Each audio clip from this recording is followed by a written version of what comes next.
Өглөөний мэндийг үзэгчдээ Улаанбаатар хотод 10 цаг болсон байна. Тэнгэр телевизийн өглөөний шоу хөтөлбөр эхэлж байна. Өнөөдөр надтай студид хамт Номын Эрдэнэ буюу Нё ажиллаж байна. Тэгэхээр энэ амралтын өдрүүдэд Монгол улсыг, Монголын залуучуудыг бахархлыг төрүүлэн маш онцгой үйл явдал боллоо. За мэдээж Монголд буюу CS:GO-ийн Монголыг төлөөлж байгаа Монголс баг мейжер тэмцээнд гранд финалд үлдэж хэдхэн цагийн өмнө энэхүү тэмцээний өндөрлүүллээ. За мөн хөрөнгөний зах зээлтэй холбоотой хамгийн чухал сэдвүүдийн нэг болоод байгаа ойрхон дорндод бол нэгэн чухал үйл явдал гарлаа. За эдгээрээс гадна Tesla компани удаан хугацаанд хүлээгдэж байсан жолоочгүй такси үйлчилгээ хэрэглээд нэвтэрч эхэлсэн байна. Тэгэхээр хөрөнгөний зах зээлтэй холбоотой өөр ямар мэдээлэлүүд байгаа юм?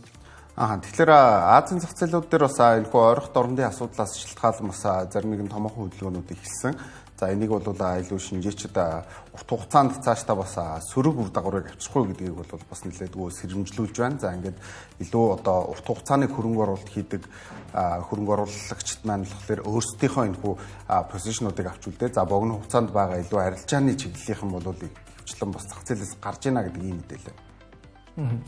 Тэгэхээр бид энэ удаагийн хөтөлбөртөө эдгээр мэдээллүүд болон бус мэдээллийн дэлгэрэнгүй та бүхэнд хүргэхээр бэлтгэлээ. Ингээд хөтөлбөрөө эхлүүлье.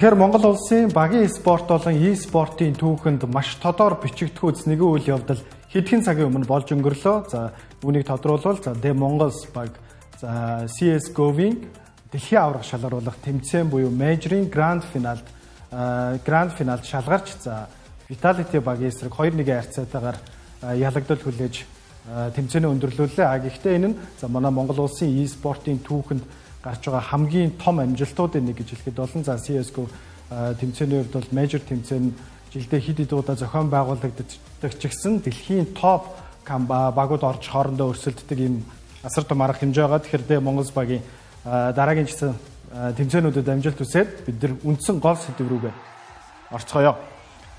За ойрхон дорндод үүсэж байгаа Иран болон Израилийн асуудал хөрөнгөний зах зээл болон олон улсын харилцаа геополитикчдын хамгийн том анхаарал татсан сэдэв болоод байгаа. Тэгэхээр энэ амралтын өдрүүдээр Америк нэгдсэн улс Ираны цөмийн байгууламжууд руу бөмбөг хаяж яг шууд утгаараа Америк нэгдсэн улс Иран болон Израилийн хооронд өрнөд байгаа энэхүү мөргөлдөөнд оролцож эхэллээ гэж хэлэхэд болно.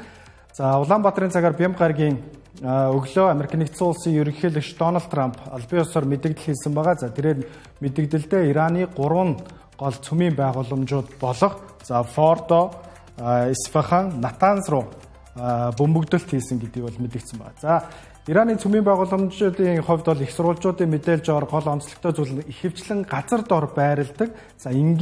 Израиль ялангуяа Израилийн эзэмшиж байгаа Израилийн айрамд байгаа зэвсгүүдээр бол бөмбөгдөх боломжгүй, устгах боломжгүй гэдэг мэдээллүүдийг өгж байсан.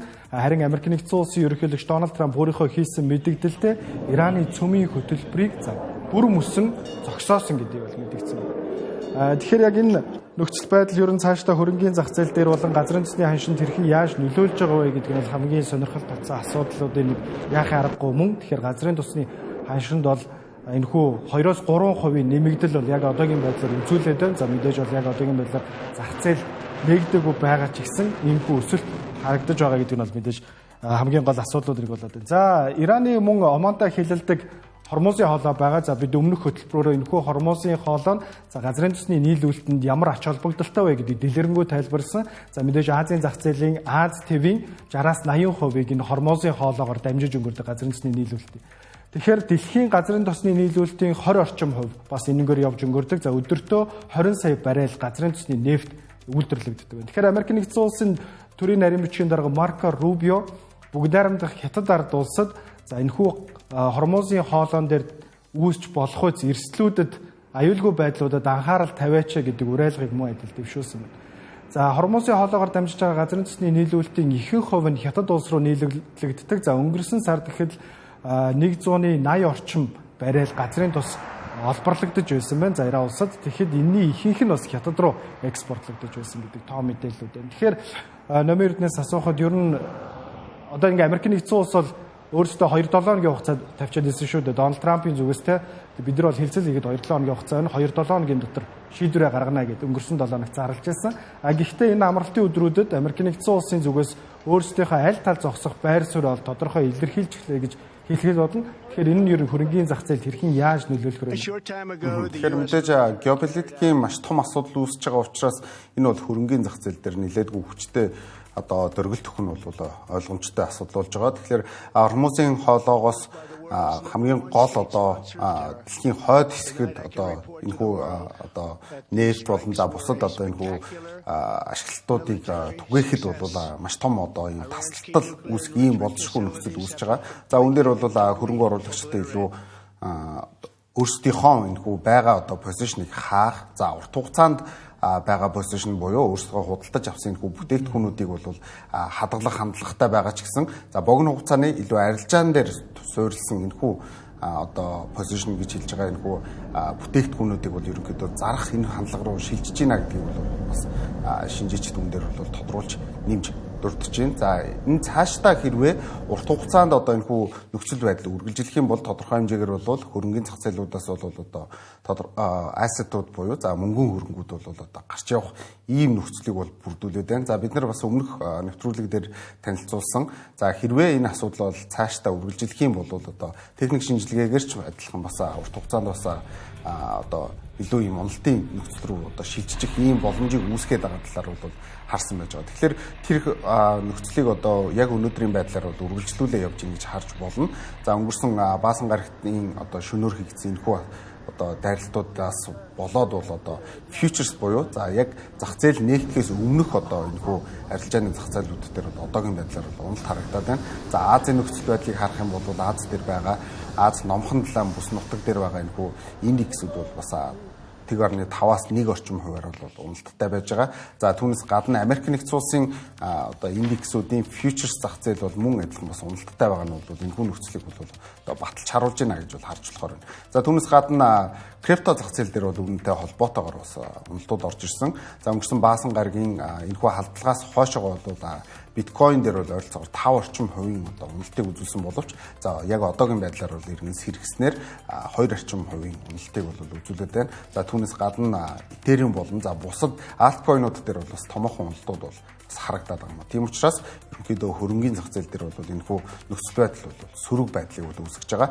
За нөгөө талаасаа бол энэхүү нөхцөл байдал газрын тосны нийлүүлэлттэй холбоотой асуудлыг хөндөж байгаа учраас мэдээж газрын тосны үн бол бас харьцангуйгаар өсөлтийг үзүүлээд байна. За өнөөдөр өглөө 6 цагт бол бас энэхүү futures зах зээлүүд нээгдэх үед бол ойролцоогоор 78 орчим долларт бол хүрсэн. За өнгөрсөн 7 хоногийн 77 долларыг бас давсан үзүүлэлт байж байгаа. За үнийг бол техник шинжилгээгээр харах юм бол илүү одоо нэмж хай цэгийг тогтоосон буюу үргэлжилсэн энэхүү дээшээ явах тренд эхэлж гин удаа гэдэг энэхүү болгоомжлыг бас одоо хөрөнгө оруулагчид бас илүү одоо санал болгож байгаа гэсэн үг. Тэгэхээр шинжээчид бас үүн дээр бас нэлээдгүй урт хугацаанд бас өсөх ийм боломжтой юм ойролцоогоор 100 орчим доллар гэдэг ч бас энэхүү одоо predict буюу одоо таамаглалуудыг бол гаргаж тавиад. Тэгэхээр Иран улсын зүгээс за энэхүү нөхцөл байдалтай холбоотойгоор энэхүү дайралтын дараачаар өөрсдийнхөө улсын тусгаар тогтнол бүрэн эрхт байдлыг хадгалахын тулд ямар ч зүйлийг хийхэд нээлттэй гэдгийг бол албан ёсоор гадаад иргэн сайд нь бол мэдгдсэн байна. Мөн Иран улсын мэдэгдэл донд за бид нар яг энэ үйл явдал болж магадгүй гэдгийг таамаглаад за цөмийн гол хөтөлбөрүүдийнхаа их их зүйлсүүдийг нь тээвэрлэж өөр тийшээ зөөж амжсан байсан гэдэг мэдээллийг бол өгсөн байгаа. Тэгэхээр яг Америк нэгдсэн улсын Дональд Трамп ерөнхийлөгч Дональд Трампын хийсэн мэдээлэлд болохоор за Америкийн айрмаас өөр айрам энэхүү цохилтыг өгөх ямар ч боломжгүй бид нар дэлхийн бусад армуудын өгч чадхааргүй тийм цохилтыг бол Иранд өгч чадлаа гэдгийг бол өөрийнхөө мэдээлэлдээ дордсон байна. За энэхүү цохилтонд газар дор байх байгууламжуудыг устгах зорилттой бөмбөгийг ашигласан гэж мэдгдсэн байгаа. GPU 57 гэдэг бөмбөг. За GPU 57-г бөмбөг ашиглахын тулд B2 гэдэг нэртэй бөмбөг тээвэрлэгч онгоцыг бол ашигладаг юм байна.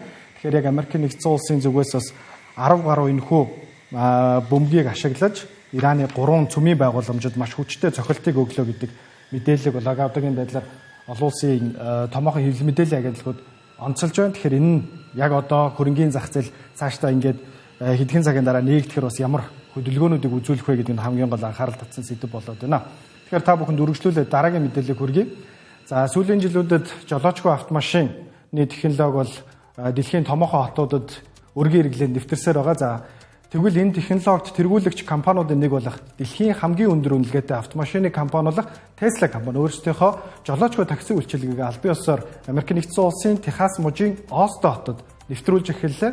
За яг одоогийн байдлаар туршилтын 10 такси бол хэрэглээнд нэвтрээд байна. За Tesla-гийн Model Y загвар дээр суурилсан энэхүү 10 такси нь бол яг одоогийн байдлаар бүрэн жолоочгүй гэж бас хэлэхэд хараахан эргэлзээтэй. Яагаад вэ гэхээр хяналтын зориулттай хянагч бол яг одоогийн байдлаар яг тэр 10 туршилтын хувилбарууд дээр бол ашиглагдаж байгаа. За мөн Tesla компани жолоочгүй жолоодлагын автомашины харьцуулдаг юм төвшингүүд дээр 5-аас 6 хамгийн дээд нь 5 дугаар төвшин байдаг. Тэгэхээр Tesla-гийн яг одоогийн байдлаар 5 дээр хүрсэн гэдэг мэдээлэл бол байгааг байгаа. Технологи. Тэгэхээр 2-оос 3 дугаар төвшин дээр байгаа. Тэгэхээр иймэрхүү хянагч нарыг ажилуулж байгаа гэдэг юмнууд байгаа. За түүнээсээ гадна Google байгаа. За хятадын Baidu компани байгаа гэх мэтчлэн ер нь жолоочгүй автомашин дээр бол маш том өрсөлдөөнүүд орж ирж байна. За Google-ийн хувьд бол 7 хоног тутам 250 мянган хүн өдөр тутамдаа Google-ийн Waymo-г ашиглаж байгаа гэдэг мэдээлэл байгаа. За мөн хятадын технологийн гигантуудын нэг болох Baidu-гийн хувьд бол мэдээж өөрсдийнхөө жолоочгүй такси үйлчилгээг Apollo Go гэдэг нэрийн дор бол хятадын томоохон компаниуд томоохон хотуудад аль хэдийн нэвтрүүлчихсэн байгаа. За мөн Япон улсын нийслэл болох Токиод ч гэсэн бас жолоочгүй такси нэвтэрж байгаа гэдэг маш том шин зах зээл нэгдэж байна. Тэгэхээр Tesla компани хувьд ингэж үйлчилгээг нэвтрүүлснээр цаашдын хөрөнгийн зах зээл эзлэх зах зээлийн үнэлгээнд нь ер нь хэрхэн яаж нөлөөлөх вэ? Tesla-гийн энэ үйлдэл ер нь цаашдаа хэрхэх бол Тэгэхээр өнгөрсөн 8 сард бас төлөвлөгдөжсэн тус үйл ажиллагаа бол 1 жил орчим хугацаанд хойшлоод одоо өнөөдрийн байдлаар бол Texas мужийн Остин хотод бол үйл ажиллагаанд ороод за ингээ 10 ширхэг такси бол ямар ч гэсэн хэрэглэгчдийн гар дээр төлбөртэйгээр бол явж ирсэн. За үүнээс өмнө бол төлбөргүй ганц нэг удаагийн туршилтууд бол байсан гэж ойлгож байна. За одоогийн байдлаар яг дуудлагын үн бол ойролцоогоор $4.2 буюу хүмүүс ерөнхийдөө аппликейшн ашиглаад тус одоо таксиг гэрээсээ дуудахад бол $4.2 дуудаад за ингээ километрийн тооцооллыг хийгээд явах ийм боломжтой нөхцөл байдал үүссэн байж байгаа. Тэгэхээр Tesla компанийн хувьд яг энэхүү үйлчилгээг бол цаашдаа яг хамгийн гол одоо өөрийн хэрэгсэл болж одоо барьж явна гэж бол бас мэдээлэлээд байгаа. За тэр нь юуг илэрхийлж ийнү гэхээр хэрвээ жолоочгүй такси байх юм бол энэ бол одоо ирээдүй гэж тайлбарлаж байгаа. За энэ ирээдүйг одоо цаашдаа авч явахын тулд одоо ямар нөхцөл байдал Tesla компанид шаардлагатай байгаа вэ гэхээр operation system буюу AI дээр тулгуурсан энэхүү одоо жолоочгүй таксиг бол цаашдаа нэвтрүүлэх нь бол зүүн хэрэгэ гэж бол тодорхойлж байгаа. За энийг хамгийн гол нь тэр operation system гэж хэлээд байгаа. Өөрсдийн тэрхүү одоо AI дээр тулгуурсан одоо роботыг нь бол одоо Tesla компани бол өөрсдөө эзэмшихийг бол маш их зорьсон гэж ойлгож болно. За өнгөрсөн 1-р сараас 2-р сарын хооронд бол магадгүй та бүхэн сонссон болвол за ерөнхийлөгч Дональд Трампын энэхүү ажлын хэсэгт Илон Маск ажиллаж байхдаа энэхүү operation system-ийг зөвхөн Tesla-гийн одоо operation system-ээр одоо хүлээн зөвшөөрүүлдэг. За хуулинд бол оруулж өгөхийг бол илүү одоо зорьсон гэж ойлгож болно. За нэгэсэндээ бол энэхүү лоббиг хийсэн гэж ойлгож болох юм. Тэгэхээр энэ одоо Америкийн нутаг дэвсгэр дээр за хуулинд нийцсэн за level 4 хүртэл байдаг. За level 4-ийг давсан энэхүү одоо operation system-ийг нэвтрүүлэх юм бол үүнээс цаашаага Америкийн нэгдсэн улс дээр одоо жолоочгүй таксиг одоо үйлчилгээг эрхлэх энэхүү компаниуд дээр бол одоо тэр operation system-ийг илүү ашиглах ийм одоо нөхцөл рүү шилжиж байгаа. Тэгэхээр зарим одоо хүмүүс бол яг Elon Musk-ыг Трампын яг улс төрийн ажилд илүү оролцож явж байгаа гэж одоо тодорхойлж исэн бол за зарим хүмүүс бол яг энэхүү одоо operation system-ийг зөвхөн Tesla-гийн operation system-ийг Америкийн нэгдсэн улсын газар нутаг дээр бол одоо хүлээн зөвшөөрүүлэх талаас нь лобби хийсэн гэж бол тайлбарлаж байгаа. Хэрвээ энийг бол одоо яг одоо Tesla компани эзэмшиж эхлэх юм бол цаашдаа Uber, Lyft болон за бусад энэхүү таксины салбарт үйлчилгээ үзүүлдэг компаниудын хувьд бол маш хүнд байдалд орно гэж ойлгож байна. Тэгэхээр автомат жолоодлагын системд суурилсан иймхүү такси үйлчилгээнүүдийн дундаас бол Amazon-ы Zoox бас нэлээдгүй ийм өвөрмөц такси байгаа. Тэгэхээр Amazon-ы Zoox-ийн хувьд бол бас үйлдвэрлэл 7 тоогоор нэвтэрж эхэлсэн гэдэг мэдээлэл байгаа. За мөн Google-ийн Waymo-гийн хувьд өнгөрсөн 5 дугаар сард 10 сая дахь хэрэглэгчээ хүлээж авсан гэх мэтчлэн ер нь энэ жолоочгүй такси үйлчилгээнд дэвтрүүлж байгаа энэ томоохон технологийн компаниуд аль хэдийн Tesla-гаас урьдчилан өөрсдийнхөө байр суурийг эзлээд авчихсан. За зарим хөрөнгө оруулагчдын таамаглаж байгаагаар бол Tesla-гийн 2 их $80 зах зээлийн үнэлгээнд хүрэх гол түлхүүр нь бол энэ жолоочгүй автомат жолоодлогын систем байна гэдгийг бол таамаглаж байгаа. Харин бид нар өнгөрсөн 7 хоногудад мэдээлж байсан. За Tesla-гийн гүйцэтгэх захирал Elon Musk болон Америк нэгдсэн улсын ерөнхийлөгч Donald Trump-ийн хооронд бол нэлээдгүй олон нийтийн өмнө маргаанууд хэд хэд удаа өрнөд байна. За энэхүү маргааны болсноос 2-3 хоногийн дараа Elon Musk өөрийнхөө бас сошиал хуудасаараа дамжуулан харамсаж байгаагаа илэрхийлсэн байсан шүү дээ. Тэгэхээр энэ үйл явдал ер нь Tesla-гийн энэ автомат жолоодлогын системд саяны чиний дурдсанчлан өөрсдийнхөө тэр давуу талыг олж авах нөхцөл байдалд ер нь хэрхэн яаж нөлөөлөх юм шиг байна. Тэгдэггүй яг тэгэхээр 2025 оны 9-р сарын 1-ээс одоо тус хуулийн хэрэгжилт эхлэх юм байна. Тэгэхээр энэхүү хуулийн хэрэгжилтэнд бол яг энэхүү стандартыг давсан operation system-ийг нийлүүлэх одоо компаниуд бол мэдээж байгаа нь бол тодорхой. Гэсэн хэдий ч бол Tesla компани бол энийг бол одоо илүү одоо урд нь одоо өөртөө хүлээн зөвшөөрөх гэж бол яваа гэдгийг бол одоо мартаж болохгүй. Тийм учраас ер нь бол Elon Musk ерөнхийлөгч Donald Trump-тай бол яг энэхүү хийсэн харилцаанд бол маш одоо харамсаж байгаагаа илэрхийлсэн. За үүнээс цаашаага бол бас харьцангуй унж явсан энэхүү Tesla-гийн хувьцааны үнэлгээ бол тогтсон байж байгаа. Тэгэхээр цаашдаа түрүүний ганагийн дурдсанчлан бас энэхүү 1 триллион буюу 1 их $80 энэхүү зах зээл бол 2 их $80 руу явах тэрхүү боломж бол за Tesla компани энэхүү operation system буюу өөрөө явагч одоо авто хэрэгслийг жолоодох энэхүү AI технологи гэж ерөнхийдөө ойлгож болно. Тэгэхээр цаашдаа Tesla компани энэхүү одоо хуулийн хүрээнд өөрсдийнхөө энэхүү operation system-ийг нэвтрүүлж чадах юм бол мэдээж энэ бол одоо маш том үнэлгээний их үүсвэр болох буюу одоогийн байгаа Tesla компанийн үнэлгээч цаашдаа нэмэгдэх энэхүү боломжийг бол нээж өгөх ёстой гэж ойлгож байна. Тэгэхээр Tesla компанийн хувьд 2 их $80 зах зээлийн үнэлгээнд хүрэх гол түлхүүр нь автомат жолоодлогын систем байгаа бол за өөр нэгэн 2 их $80 үнэлгээтэй технологийн гигант шинэ бүтээгдэхүүн өнгөрсөн 7 хоног танилцууллаа. За сошиал медиа гигант Meta компани шинэ ухаалаг шилээ өнгөрсөн 7 хоногт албан ёсоор танилцууллаа. За энэхүү ухаалаг шил нь Oakley брэндтэй хамтарч хийж байгаа юм ухаалаг шил байгаа юм байна. За энэхүү ухаалаг шилний хувьд бол яг одоогийн байдлаар $399 эхлэн $900-аас эхлэн зах зээл дээр борлуулагдж эхэлнэ. За Meta компанийн хувьд яг өнгөрсөн жилүүдэд за Oakley брендийн толгой компани болох Ray-Banтэй хамтарч ухаалаг шилнүүдээ нэвтрүүлж эхэлж байсан. За үүний дараачаар дахин өөр шинэ брэндтэй ийм ухаалаг шил нэвтрүүлж эхэлж байгаа нь бол энэ тус компани бол өөрсдийнхөө ухаалаг шилний зах зээлд маш өндөр амбицтай байгаа гэдгийг нь мэдээж тод харуулж байна.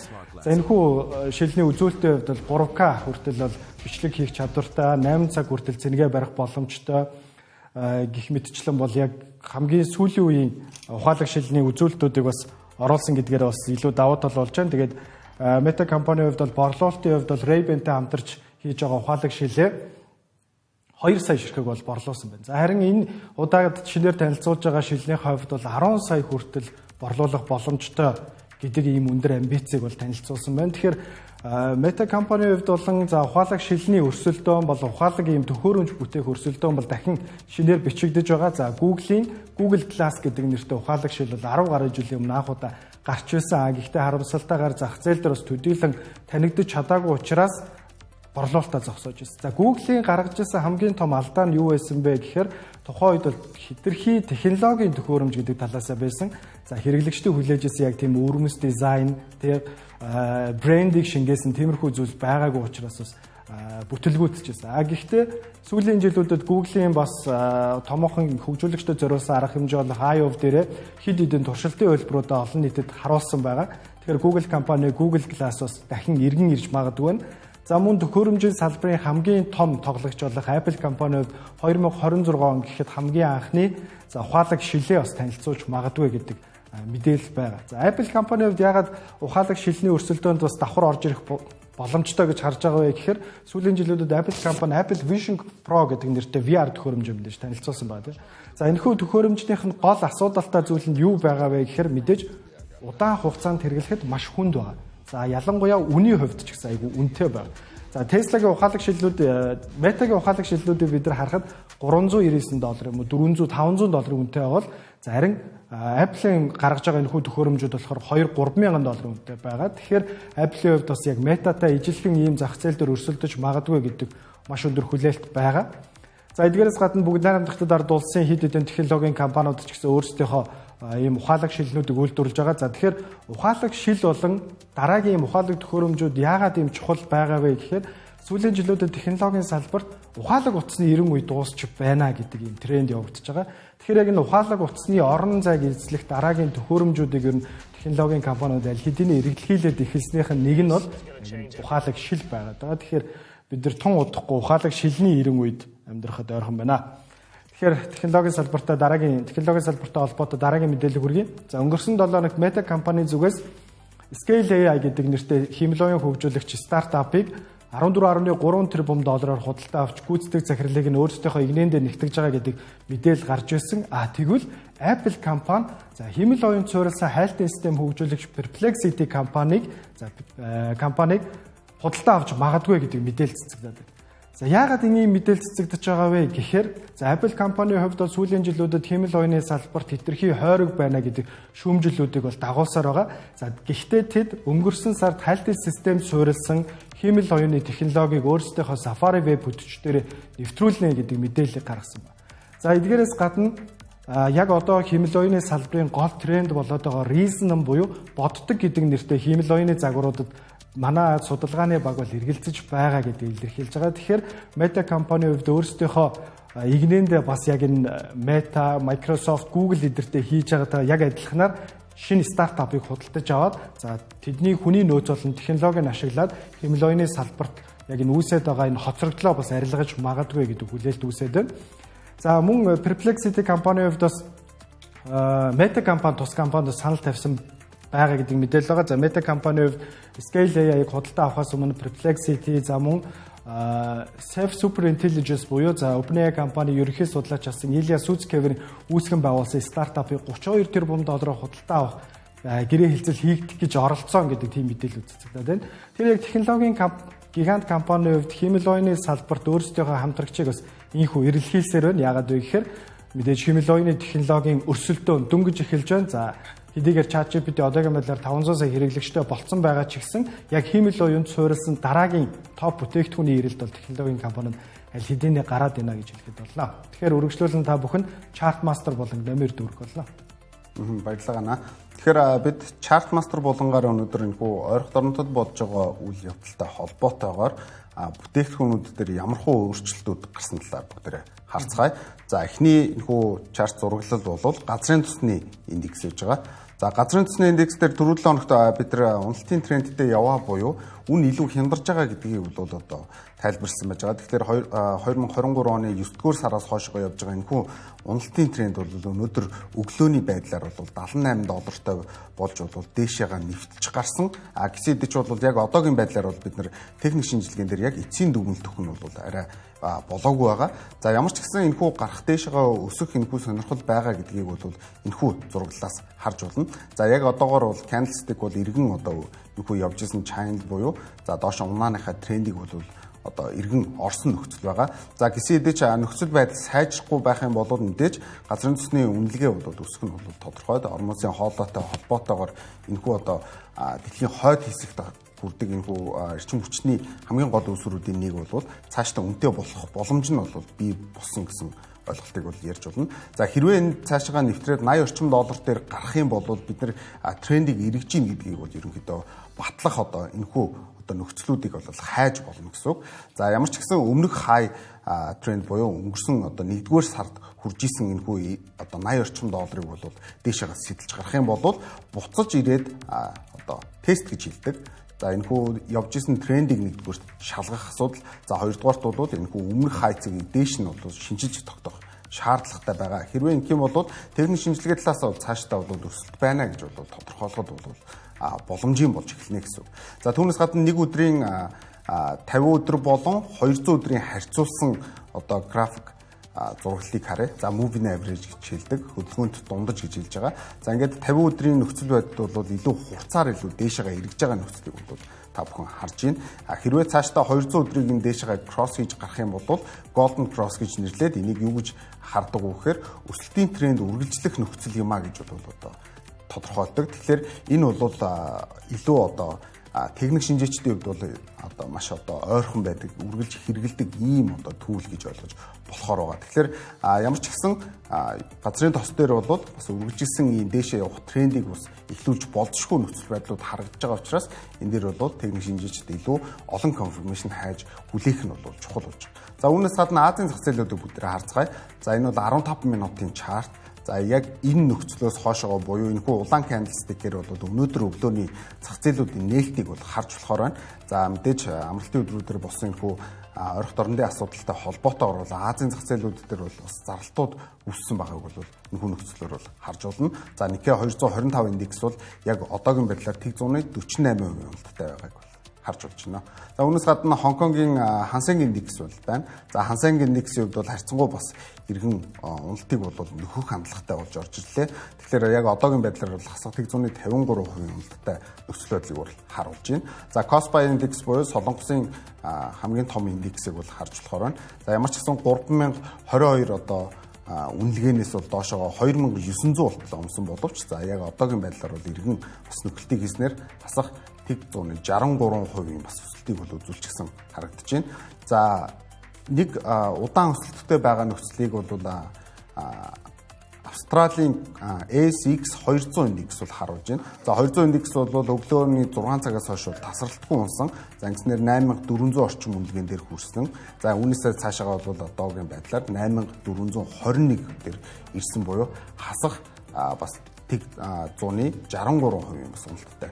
За үүнээс гадна нэг зүйлийг бас онцолж ярихгүй бол зайлшгүй болохгүй байгаа. За тэрийг юу вэ гэхээр за хүмүүс бол алтны үнэлгээг бол за илүү байгалийн гамшигч гэдэг юм эсвэл дайн байлдаан за өвчин зовлон тохиолдоход бол өсдөг гэдгийг бол мэдж байгаа бах. За гисэн хэдиж яг богино хугацаан дээр буюу нэг өдрийн арилжаан дээр бол яг тийм нөхцөл үүсдэггүй гэдгийг бол бүгдээ харцгаая. За бидний энэхүү харж байгаа нөхцөл бол за эндээс хоошоо бол одоо өнөөдрийн нээлт буюу за даваа гарагийн өглөө фьючерс зах зээлээс хоошоохоо нөхцөлийг бол харуулж байна. Тэгэхээр дайнтай холбоотойгоор бас алтны үнэлгээ бол 370 орчим хүртлээ бол бас үнэлгээ бол унсан нөхцөлийг бол харж болно. Тэгэхээр богино хугацаан дээр бас энэхүү томоохон мэдээллүүд сөрөг мэдээллүүд бас алтан дээр бол уналт үзүүлдэг гэдгийг бол аюул сайн анхаарах хэрэгтэй. За хэрвээ дайны нөхцөл байдал үүслээч гэдэг юм уу ямарваа нэгэн бөмбөгдөл боллоо гэхэд яг тэр дороо бол өсдөггүй гэдгийг бол богино хугацаан дээр за ялангуяа арилжаачд бол нэлээдгүй анхаарч харах нь зүйтэй байдаг. За үүнээс гадна биткойны хөдөлгөөнийг харъя. За биткойн бол яг одоогийн байдлаар бол 101,000 доллартай байгаа. Тэгэхээр өнгөрсөн амралтын өдрүүдээр болсон энэхүү нөхцөл байдалтай холбоотойгоор ойролцоогоор 5 орчим хувиар унсан. За 5 орчим хувиар унсан энэхүү нөхцөлийг бол яг одоогийн байдлаар бол иргэнс хэрэгснээр бол одоо ойролцоогоор 2 орчим хувийн уналтыг бол өнгөрсөн баасан гарагийн оройноос хойшоо үзүүлээд байна. Тэгэхээр цаашдаа бол биткойны нөхцөл байдлыг бол тренд бол өсөлтийн тренд бол томоохон цаг дээр бол үргэлжилсэн хിവэрэ. За гисэн хэдий ч энэ дээр бол нэг юм channel буюу нөхцөл байдал үүсэж байгаа гэдгийг бол та бүхэн харж байна. За энэ бол доошоо өсөх юм бол мэдээж энэхүү зах зээл дээр бол сөрөг хандлагыг үзүүлнэ. Тэгэхээр баярлалаа номертэй. Тэнгэр телевизийн даваа гарагийн морны шоугийн хөтөлбөр үгээр өндөрлөж байна. За Тэнгэр телевизийн хөтөлбөр өглөөний мэдээгээр үргэлжлэх болно. Анхаарлаа хандуулсан баярлалаа.